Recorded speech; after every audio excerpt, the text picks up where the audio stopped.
Hello friends, welcome to Varman classes. Dear friends, आज का जो टॉपिक होगा वह हमारा होगा सीटेट में पूछे जाने वाला 15 नंबर में ईवीएस एनसीईआरटी का पार्ट 2 होगा, जिसमें हमने एनसीईआरटी का संपूर्ण निचोड़ ले रखा है। इस वीडियो को देखने के बाद आपको एनसीईआरटी से पूछे जाने वाला कोई भी क्वेश्चन प्रॉब्लम नहीं करेगा। साथ ही हमने इसका पहला पार्ट अपलोड कर दिया है, जो आपको डिस्क्रिप्शन और आई बटन दोनों मिल जाएगा, तो आप वहाँ से जाकर देख सकते हैं।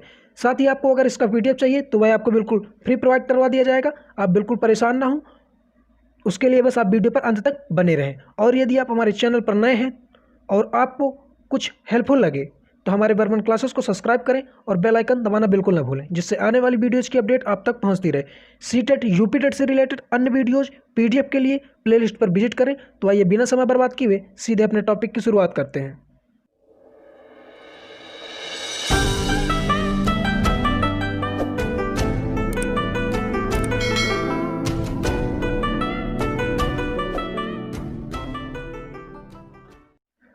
फ्रेंड्स, हम पढ़ेंगे पर्यावरण अध्ययन में कक्षा 4 का संपूर्ण एनसीईआरटी निचोड़। तो इसको हमने सभी टॉपिक वाइज ले रखा है और इनको पॉइंट टू पॉइंट हमने बना रखा है। तो आप वीडियो को बस देखते रहें और 1 से 2 बार यदि आप इनको सुनते हैं तो 15 नंबर के पूछे जाने वाली ईवीएस आपको बिल्कुल एकदम ईजी लगेगी। तो आप वीडियो पर अंत तक जरूर बने रहें और देखते हैं इसका पहला पॉइंट, मतलब पहला जो चैप्टर है, चलो चले स्कूल। तो जो फ्रेंड्स, इन पॉइंटों को आप बिल्कुल इग्नोर ना करें, एकदम ध्यान दें, क्योंकि प्रश्न यहीं से बनते हैं। असम में बहुत अधिक वर्षा होती है। लोग एक जगह से दूसरी जगह तक जाने के लिए बस और रस्सी के बने पुल का उपयोग करते हैं। फ्रेंड्स, ये पॉइंट ध्यान दें। इनसे क्या होता है कि ये स्टेटमेंट दे दिए जाते हैं 4 आपको, और पूछा जाता है कि ये कहाँ की क्वालिटी है, कहाँ की खूबियाँ हैं या कहाँ से रिलेट करती हैं। तो इन पॉइंटों को आप विशेष ध्यान दें। लद्दाख में लोग एक जगह से दूसरी जगह तक जाने के लिए रस्सी से बंधी लकड़ी या ट्राली का उपयोग करते हैं। फ्रेंड्स, इनसे क्वेश्चन ऐसे बन जाता है कि लकड़ी की ट्राली का उपयोग कहाँ के लोग करते हैं। आपको ऑप्शन दे देगा लद्दाख, असम, केरल। तो आपको जब आप इसको पढ़ रहे होंगे तब आप समझ जाएंगे कि यह लद्दाख की विशेषता है। आगे बढ़ेंगे। केरल के कुछ भागों में लोग एक जगह से दूसरी जगह तक जाने के लिए बल्लम। फ्रेंड्स, ये क्वेश्चन बार बार पूछा जाता है। केरल के लिए बल्लम बहुत फेमस है। तो लकड़ी की बनी छोटी नाव, जो बल्लम होती है, लकड़ी की छोटी नाव की बनी होती है, का उपयोग किया जाता है। तो जो केरल के लोग हैं वह बल्लम का उपयोग करते हैं। राजस्थान में बच्चे ऊंट गाड़ी का उपयोग करते हैं, स्कूल जाते हैं इससे, और बैलगाड़ी का प्रयोग मैदानी इलाकों में किया जाता है। तो फ्रेंड्स, ये भी पॉइंट ध्यान दें। आगे बढ़ेंगे। अगला चैप्टर है हमारा कान में। फ्रेंड्स, कान में हम देखेंगे कान हमारी सुनने में मदद करते हैं। कुछ जानवरों में तुम कान देख सकते हो और कुछ में नहीं, यानी जो कुछ जानवर होते हैं उनमें हम कान देख सकते हैं और कुछ में नहीं देख सकते। हम पक्षी के कानों को नहीं देख सकते। एक पक्षी सिर के दोनों तरफ छोटे छोटे छेद होते हैं। अधिकांशतः ये पंखों से ढके रहते हैं। ये सुनने में पक्षी की मदद करते हैं। फ्रेंड्स, जो पक्षी होते हैं तो इनके कान हमें स्पष्ट रूप से नहीं दिखाई देते, उनके किनारे किनारे 2 छोटे छोटे छेद होते हैं। आगे बढ़ेंगे। अगर हम ध्यान से देखेंगे तो छिपकली के भी छोटे छोटे कान दिखाई देंगे, मगरमच्छ के भी छोटे छोटे जैसे कान होते हैं, लेकिन हम उन्हें आसानी से नहीं देख सकते।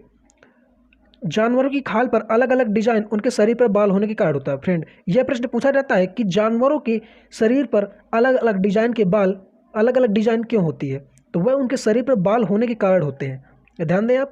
आगे बढ़ेंगे। ऐसे जानवर जिनके कान तुम देख सकते हैं, यानी जिनके कान हम देख सकते हैं, उनके खाल पर बाल होते हैं और वे बच्चे देते हैं। यानी जिन जंतुओं के कान हम देख सकते हैं वो बच्चे देते हैं और उनके खाल पर बाल होते हैं।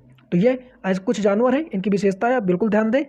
और आगे चलेंगे तो देखेंगे हम जिन जानवरों के कान बाहर दिखाई नहीं देते तो उनके शरीर पर बाल नहीं होते और वे अंडे देते हैं। यानी जिन जानवरों के कान हमें दिखाई देते हैं वे बच्चे देते हैं, और जिन जानवरों के कान नहीं दिखाई देते वे अंडे देते हैं।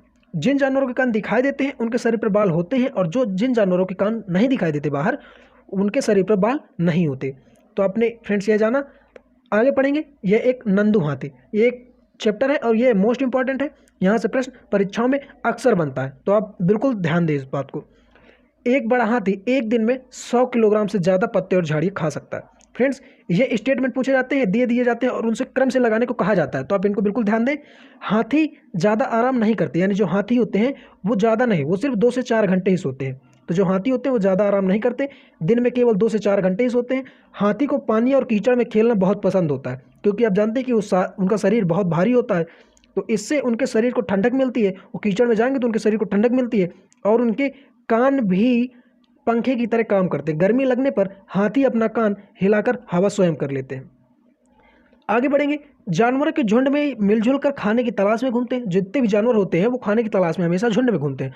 और हाथियों के झुंड में केवल हथनियाँ और बच्चे रहते हैं, यानी जो फीमेल हाथी होते हैं वो झुंड में रहते हैं, और वही उनकी जो सबसे ओल्डेस्ट यानी जो सबसे बुजुर्ग वो होती है, फीमेल होती है, तो वो झुंड की नेता होती है।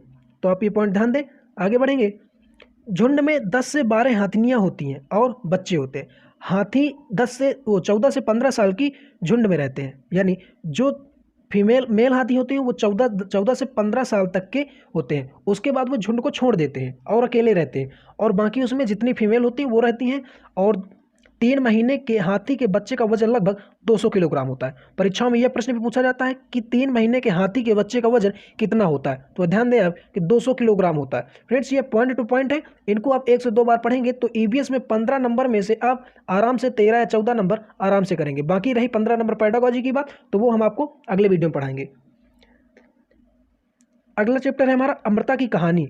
खेजड़ी में पेड़ रेगिस्तानी इलाके में पाए जाते हैं, यानी जो खेजड़ी के पेड़ हैं ये एक पेड़ की प्रजाति है, ये रेगिस्तानी इलाके में पाए जाते हैं। यहाँ पानी की अधिक मात्रा ना होने पर भी ये उग सकते हैं, यानी जो खेजड़ी के पेड़ होते हैं ये रेगिस्तान में पाए जाते हैं, और पानी हो ना हो ये वहाँ जहाँ पानी की कम मात्रा होती है ये वहीं उगते हैं। इन्हें मतलब पानी से कोई फर्क विशेष नहीं पड़ता। खेजड़ी के पेड़ की छाल दवा बनाने के काम भी आती है। पौधे और जानवर हमारे बिना रह सकते हैं, पर हम इनके बिना नहीं रह सकते। तो जो खेजड़ी का पेड़ है इसकी जो छाल होती है ये दवा बनाने के भी काम होती है, और बताया गया है कि जो जानवर होते हैं वो हमारे बिना तो रह सकते हैं पर हम उनके बिना नहीं रख सकते। आगे देखेंगे। खेजड़ी गांव राजस्थान के जोधपुर के पास है। ये प्रश्न पूछा जाता है, ये आपको ध्यान देना है कि जो भी गांव आए ये विशेष आपको ध्यान देने हैं, क्योंकि ये पूछ लिए जाते हैं कि ये कहाँ है। तो जैसे खेजडली गांव राजस्थान के जोधपुर के पास है। गांव में खेजड़ी के बहुत से पेड़ होने के कारण इसका नाम खेजडली पड़ा। आगे बढ़ेंगे। यहाँ के लोगों को बिश्नोई कहा जाता है। फ्रेंड्स, ये प्रश्न बार बार पूछा जाता है कि बिश्नोई किसे कहा जाता है, तो बिश्नोई आप ध्यान दें कि जो खेजड़ी गांव के लोग होते हैं राजस्थान के, इन्हें बिश्नोई कहा जाता है। यहाँ पौधों और जानवरों की रक्षा करते हैं। जो बिश्नोई होते हैं ये पौधों और जानवरों की रक्षा करते हैं। रेगिस्तान के मध्य में होने पर भी यह इलाका हरा भरा है। यहाँ जानवर बिना किसी डर के इधर उधर घूम सकते हैं। आगे देखेंगे। अनीता की मधुमक्खियाँ। बेचाहा गांव बिहार के मुजफ्फरपुर जिले में है। ये पॉइंट ध्यान दें। इस जगह पर लीची के बहुत से पेड़ हैं। लीची के फूल फरवरी में खिलते हैं और लीची के फूल मधुमक्खियों को लुभाते हैं। यहाँ लोग मधुमक्खियों को पालकर शहद बनाने का काम करते हैं। तो जो अनीता की मधुमक्खियाँ नामक चैप्टर है, तो इसमें जो बेचाहा गांव है ये बिहार के मुजफ्फरपुर जिले में है, और यहाँ लीची के पेड़ होते हैं और ये फरवरी में खिलते हैं, यानी ये फरवरी माह में फूल खिलते हैं। और यहाँ यह फूल जो होते हैं ये मधुमक्खियों को लुभाते हैं, और वहाँ के जो लोग होते हैं तो मधुमक्खियों का पालन करके शहद बनाने का काम करते हैं। आगे देखेंगे। मधुमक्खियां अक्टूबर से दिसंबर तक के समय में अंडे देते हैं, और मधुमक्खी पालन शुरू करने का सबसे अच्छा समय यही होता है। यह भी पॉइंट वेरी इंपॉर्टेंट है, परीक्षा में पूछा जाता है कि मधुमक्खी पालन का समय कौन सा है। तो मधुमक्खी पालन का समय हमारा अक्टूबर से दिसंबर, ये मोस्ट इंपॉर्टेंट है, तो यह आप ध्यान दें। हर छत्ते में एक रानी मक्खी होती है जो अंडे देती है। यह भी ध्यान दें कि पूछ लिया जाता है कि अंडे कौन देती है, रानी मक्खी, सिपाही मक्खी, या ऐसे 2-4 ऑप्शन आपको बना देगा। तो आप ध्यान दें कि जो रानी मक्खी होती है वही अंडे देती है। अब फ्रेंड्स बात करते हैं कि छत्ते में कुछ नर मक्खी भी होते हैं, मेल भी होते हैं। तो छत्ते में बहुत सारी काम करने वाली मक्खियाँ होती हैं, ये दिन भर काम करती हैं। इनके काम कुछ इस प्रकार हैं, वो हम देखते हैं। ये छत्ते बनाती हैं और अपने बच्चों को भी पालती हैं, यानी जो मक्खियाँ होती हैं वो छत्ता तो बनाती हैं और अपने बच्चों का भी पालती हैं। ये फूलों के रस को ढूंढने के लिए उनके आसपास मंडराती हैं, यानी जो फूल होते हैं उनके रस को ढूंढने के लिए आसपास मंडराती हैं। ये शहद बनाने के लिए फूलों का रस इकट्ठा करती हैं। जब किसी मक्खी को रस मिल जाता है तो वह एक तरीके का नाच करने लगती है, जिससे दूसरी मक्खियों को पता चल जाता है कि रस कहाँ है। तो ध्यान दें कि मक्खियों को जब रस मिलता है तब वो नाच करने लगती हैं, तब दूसरी मक्खियों को पता चल जाता है कि रस कहाँ है। काम करने वाली मक्खियाँ छत्ते के लिए बहुत ज़रूरी होती हैं। फ्रेंड्स, ये पॉइंट बिल्कुल आप इग्नोर ना करें, सब नोट कर लें, नहीं तो हम आपको PDF तो प्रोवाइड करवा ही देंगे। आप बिल्कुल परेशान ना हो, वीडियो पर बस अंत तक बने रहें। और इनकी बात करते हैं। यह ना तो छत्ता बने, अगर यह मक्खियाँ ना हों जो काम करती हैं तो ना तो छत्ता बने और ना ही शहद इकट्ठा हो। शहद के बिना छत्ते की सारी मधुमक्खियाँ भूखी ही रह जाती हैं। नर मक्खी छत्ते के लिए कुछ खास काम नहीं करती, यानी जितनी भी फीमेल मक्खियाँ होती हैं यही सारा काम करती हैं। नर मक्खी से कोई विशेष काम नहीं लिया जाता। और जो इनकी सबसे बुजुर्ग होती है, जो रानी मक्खी होती है, वही अंडे देती है। मधुमक्खी पालने और उनके द्वारा उत्पादित शहद का भंडारण करने के लिए बसों की आवश्यकता होती है, यानी मधुमक्खी पालने के लिए और उनसे जो शहद उत्पन्न होती है तो उसके लिए हमें भंडारण के लिए बसों की आवश्यकता होती है और मधुमक्खियों के लिए मीठा घोल बनाने के लिए चीनी खरीदी जाती है। छत्ते को साफ रखने की दवाइयों का प्रयोग किया जाता है। छत्ते को हमें साफ रखना तो दवाइयों का प्रयोग भी करना होगा। और मधुमक्खियों की तरह ही चींटियां भी बिल्कुल मिलजुल कर रहती हैं, जिस पर रानी चींटी अंडे देती है। यानी जिस प्रकार मधुमक्खियां रहती हैं उसी प्रकार चींटियां भी रहती हैं। जैसे मधुमक्खियों में आपने देखा होगा जो रानी मधुमक्खी होगी वही अंडे देती है, तो चींटियों के झुंड में भी यही होता है। जो चींटी होती है, जो रानी चींटी होगी वही अंडे देगी और ये भी मधुमक्खियों की तरह ही मिलजुल कर रहती हैं। इनमें सिपाही जो चींटी होती है वो छत्ते का ध्यान रखती है और काम करने वाली चींटियों के लिए भोजन की व्यवस्था करती है। इन्होंने एक सिपाही चींटी को तैनात कर रखा है और उससे क्या काम करवाते हैं कि वो सभी के लिए भोजन की व्यवस्था करेगी और जो छत्ता ये बना रहे होंगे उसकी देखभाल करेगी। अब सिपाही का काम भी देखभाल करना होता है। इसी तरह जो हमारे दीमक और ततैया होते हैं ये भी इसी तरह समूह में रहते हैं। तो आप ध्यान देंगे कि प्रश्न पूछा जाता है दीमक और ततैया मतलब कौन से जानवर, जैसे आपको 4 ऑप्शन दे दिए कि कौन से जानवर, कौन से पक्षी समूह उसमें रहते हैं समूह में, तो आपको दीमक ततैया एक रहेगा, एक सिपाही ये चींटी रहेगा, एक मधुमक्खी रहेगा, एक और ऐसा दे देगा जो समूह में नहीं रहते, तो आपको उन्हें टिक करना होगा। आगे बढ़ेंगे।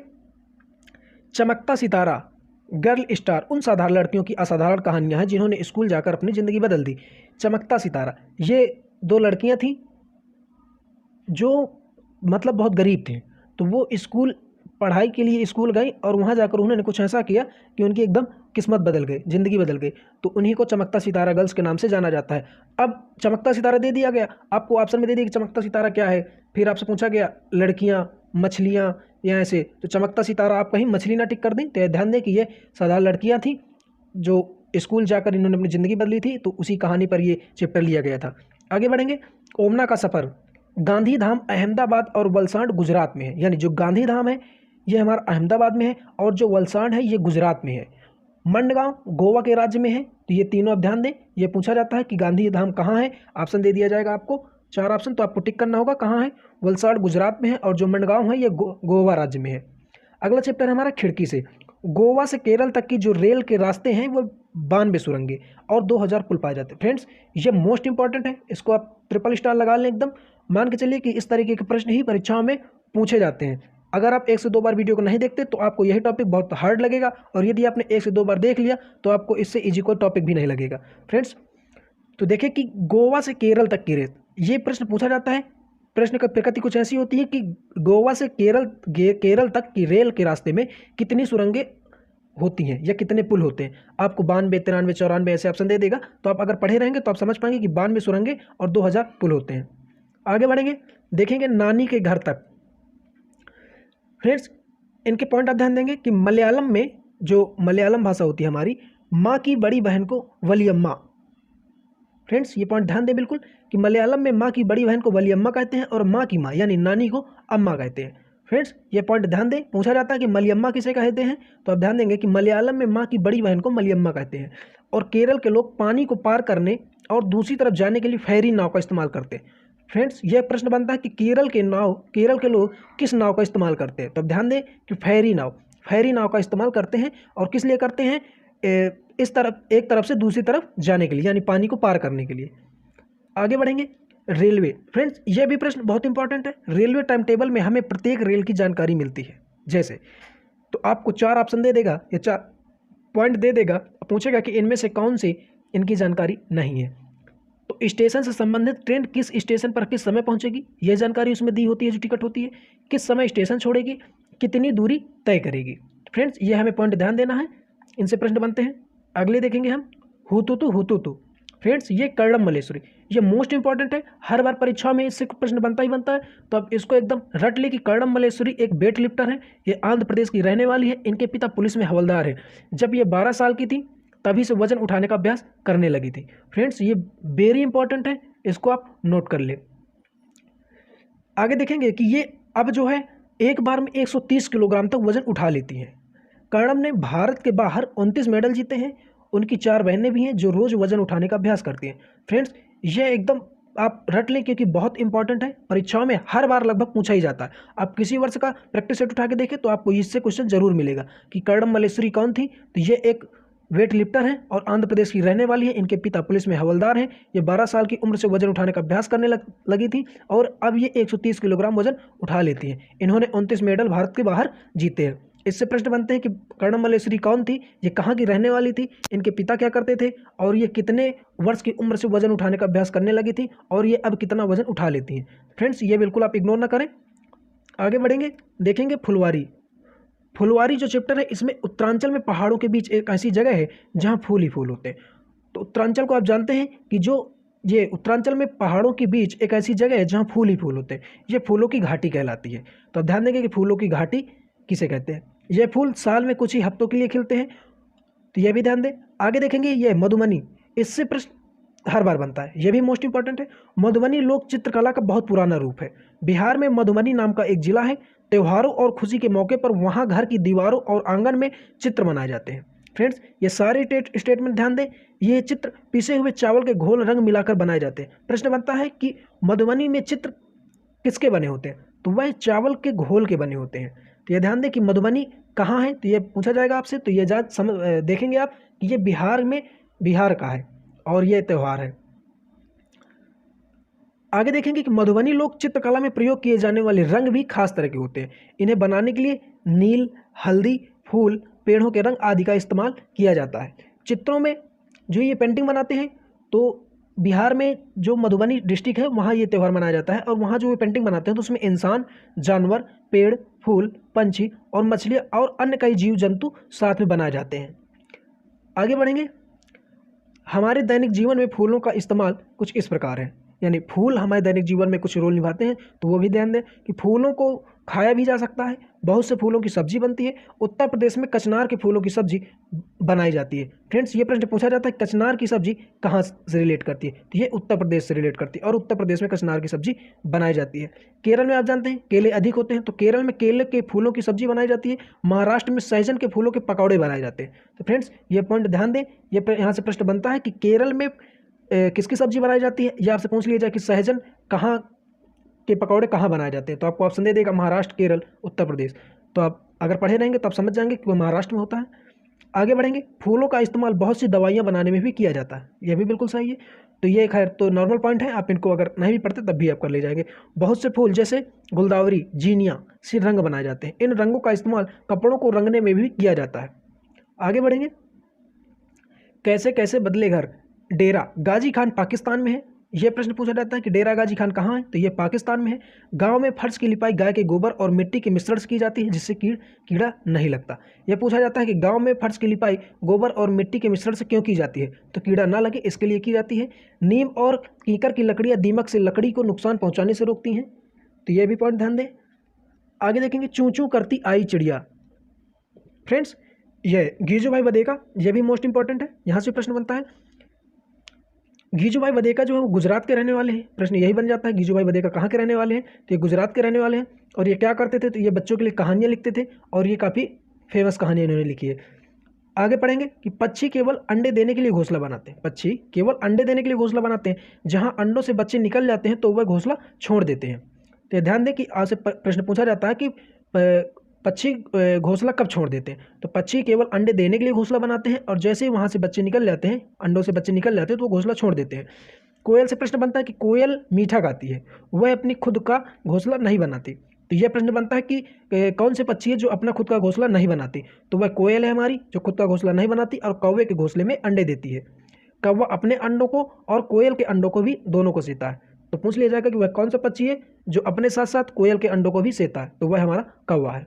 आगे बढ़ेंगे, कौवा पेड़ की ऊंची डाल पर घोंसला बनाता है। यह भी प्रश्न बनता है कि ऊंची डाल पर घोंसला बनाने वाला पक्षी का नाम, तो वह कौवा है।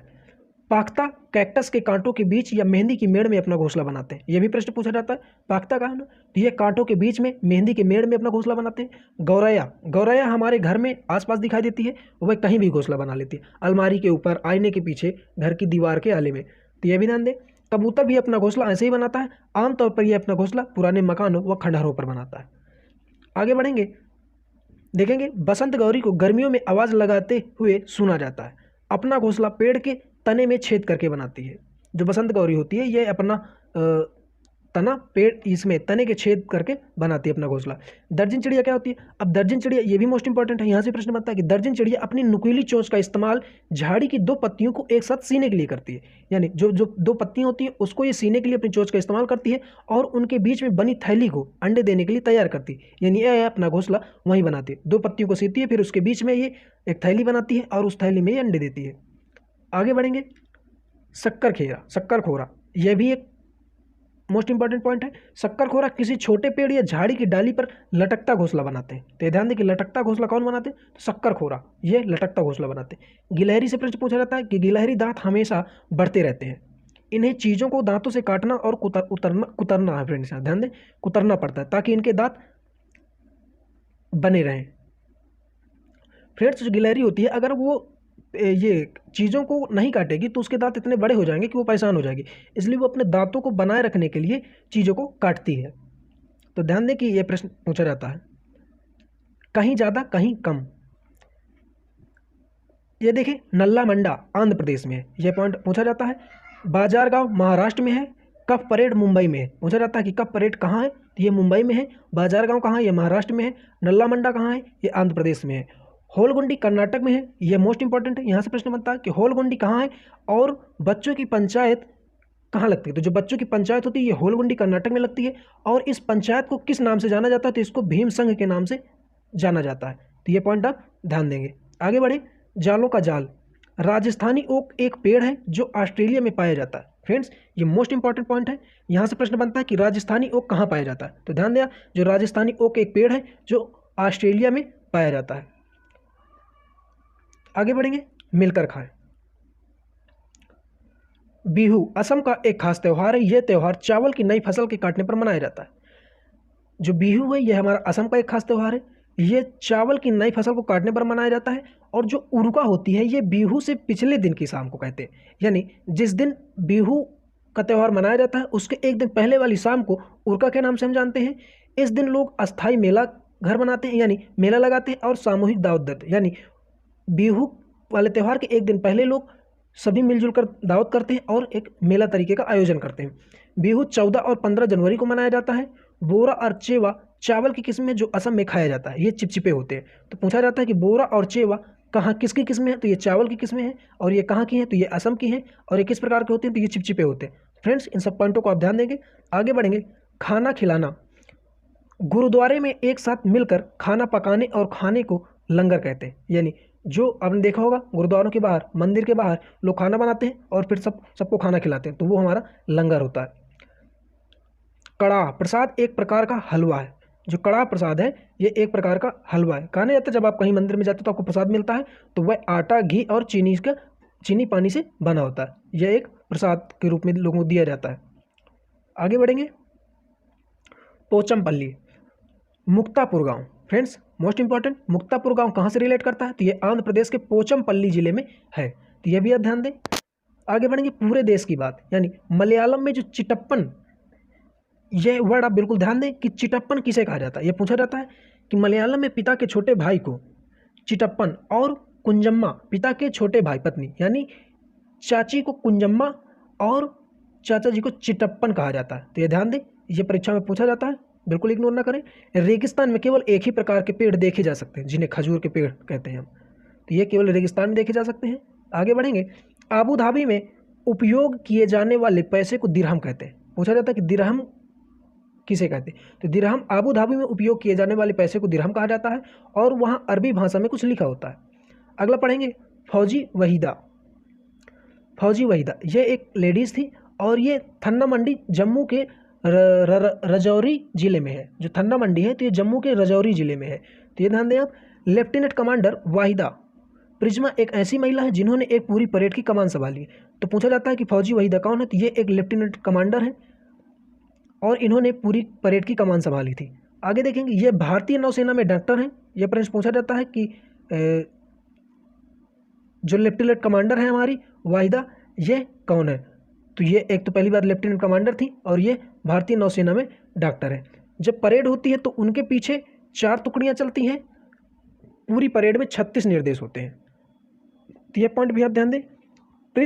अगला पॉइंट है कि प्रिज्म में एक ऐसा कांच होता है जो 7 रंग दिखाता है, यानी जो प्रिज्म होता है वो कांच का एक टुकड़ा होता है और उसमें हमें 7 रंग दिखाता है।